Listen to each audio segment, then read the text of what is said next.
কুৱেশ্যনটো চাওক কি কৈছে এটো বিতকৈ 30% ডাঙৰ আকৌ বিটো সিতকৈ 60% কি হয় সৰু হয় তেনেহলে কুৱেশ্যনটো কি কৈছে তেন্তে এটো সিতকৈ কিমান শতাংশ সৰু আমাৰ চাৰিটা অপচন আছে এতিয়া চাওক আমি কি কৰিম ইয়াত এনেকৈ আপোনাক প্ৰথমতে আমি কি ধৰিব লাগিব সি মানটো ধৰি লওক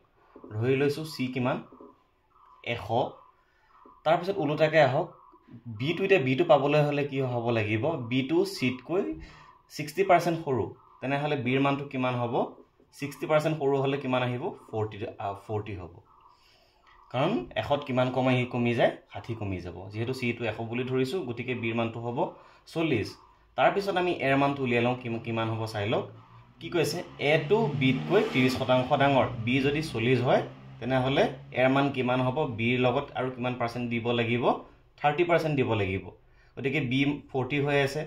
ইয়াৰ লগত আৰু কিমান পাৰ্সেন্ট যোগ দিব লাগিব 30% মানে 40 ৰ কিমান পাৰ্সেন্ট 30% নিশ্চয় বুজি পাইছে তাৰ পিছত কি আহিব ইয়াত 40 প্লাস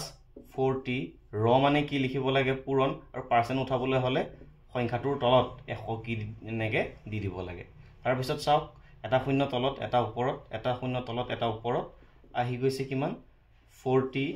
প্লাস 4 আৰু 3 যোগ কৰিলে কিমান হ'ব 12 হ'ব নিশ্চয় বুজি পাইছে 40 আৰু 12 যোগ কৰিলে উত্তৰটো আহিব 52 তেনেহলে আমি গম পাইছো সিৰ মানটো হৈছে 100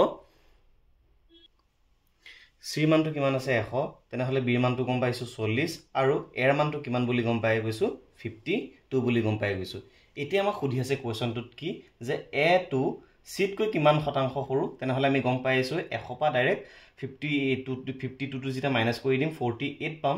নিশ্চয় বুজি পাইছে এটা পাৰ্সেন্টেজটো বিচাৰি আছে এটো সিতকৈ কিমান শতাংশ সৰু গতিকে কি বুলি কিহৰ মানটো আহিব পাৰ্সেন্টেজটো উলিয়াবলৈ হলে সিৰ মানটো পাতিম তাৰ পিছত আহিব সি টুতকে এটো কিমান কম সি মানটো 100 আৰু এৰ মানটো কিমান আছে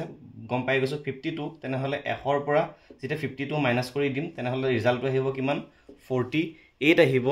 ওপৰত আমি কি পাতিব লাগিব প্ৰথমতে পাতিম সিৰ মানটো 100 ওপৰত পাতিম সি টুতকে এটো কিমান কম 48 ইনটু কিমান কৰিব লাগিব 100 তে 100 কাটি দিম উত্তৰটো আহি যাব কিমান 48% মানে এটো সিটুতকৈ কিমান শতাংশ সৰু 48% সৰু গতিকে আমাৰ যেটো শুদ্ধ অপচন আছে আমাৰ সি অপচনটো কি আছে কাৰেক্ট হৈ আছে ইয়াত